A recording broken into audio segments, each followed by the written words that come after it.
Tervist, mina olen Aivar ja tahtsin kõigepealt öelda suure tänu EAS-ile ja siis ETFL-ile, kes on võtnud vaevaks selle tänase asja teha. Ergot näiteks me ennem ei teadnud ja ma arvan, et just sellistest kontaktidest tekib palju selliseid asju, millest me viiastamaks juba räägime. Et teeme siis matku Soomaal, mis on meie eripära, on siis see, et meil on soov. Ja ma olen siin koos Algisega, et me leppisime niimoodi kokku, et ma räägin 2 minutit ja siis kõik see, mida ma ei ütle, siis Algis ütleb selle asja ära. Et kasutame aega otstarbekalt. See on vist juba 3. slaid. Ahaa, et põhiline, mis me pakume, on siis kaluumatkad. Ja mida vanemaks ma ise saan, siis mõtleme ka seeniorite peale järjest enam. Samuti terve maailm on, kes Soomale jõuab. Esimese slaidi peal oli tegelikult üks logo, see oli siis Funparki logo ja see on selline Euroopa ühendus, kuhu Sooma kuulub ja mis on ka sertifitseerinud siis meie ettevõtet. Ja selle siis fookus on nagu põlislooduses, nii et Soom on selline koht, kus on loodus omapäi ja seda me nagu pakumegi. Kui rääkida, et mis see unikaalsus on. Kui seda kobrast veel vaadata, siis me toimetame siis 24/7 ehk ka öösel. Ja just öösel võib siis kohata öö peal neid elukaid. Samuti siis me lisaks veemattadele teeme siis jalgsimatku ning räätsadega. Inimesed vaatavad nüüd seal kanuus seljaga.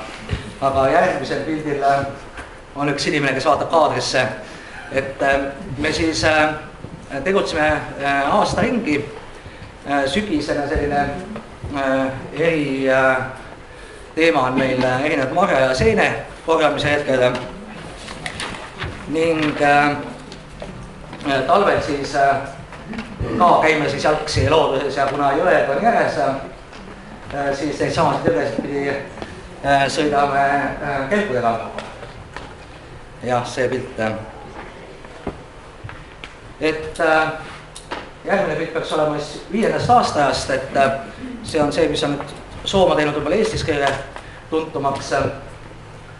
Ja viimasel slaidil näete siis meie tiimi, et ma lugesin kokku, et giidime erinevates keeltes 6 keeles. Algis seal leedu keeles, et palun. Jätka leedu keeles. Laabas. Mis Aivaril rääkimata jäi võib-olla on see, et Sooma kommi tugevus on see, et on ikkagi Sooma piirkonnas vanim ettevõtte ja mina olen olnud tegelikult algusest saadik siis giidina seal. Ja see on nagu tugevus, et meil on hea tiim, et need giidid on aastaid tööd teinud. Mis nüüd muutunud on, Sooma on ammu oma matku pakkunud ja meie ettevõtte eelkõige. Et viimase paari aastaga ja võib-olla järgnevalt läinud aasta jooksul valmib hulk majutuskohti, et me teeme nendega koostööd, et me proovime klienti saada ikkagi sinna metsa magama, mitte et ta oleks nagu linnas ja tuleks 9 päevaks. Et see on nagu suur muutus võib-olla. Majutuskohti on tulnud lausa mitu juurde, aga iseenesest, mis Aivarga rääkimata jäi, et viimasel paaril aastal isegi rohkem oleme vedanud siis kliente otse hotellidest, Pärnust ja majutusasutustest. Ja siis bussijuht nagu on see, kes oskab juba midagi rääkida, et see on väga oluline ja seda on väga palju kiidetud. Lisaks siis sellele giidi teenusele. Ja lähiaastatel eesmärk siis ka võtta vastu kõiki neid, kes giidi ei taha, kes tahavad mitmeks päevaks minna, et Sooma on piisavalt suur ja piisavalt palju jõgesid ja metsikut loodust. On kergemale matkale väga hästi arendatud infrastruktuur RFK poolt ja enne seda kõikide teiste asutuste poolt, kes Soomad on üles ehitanud.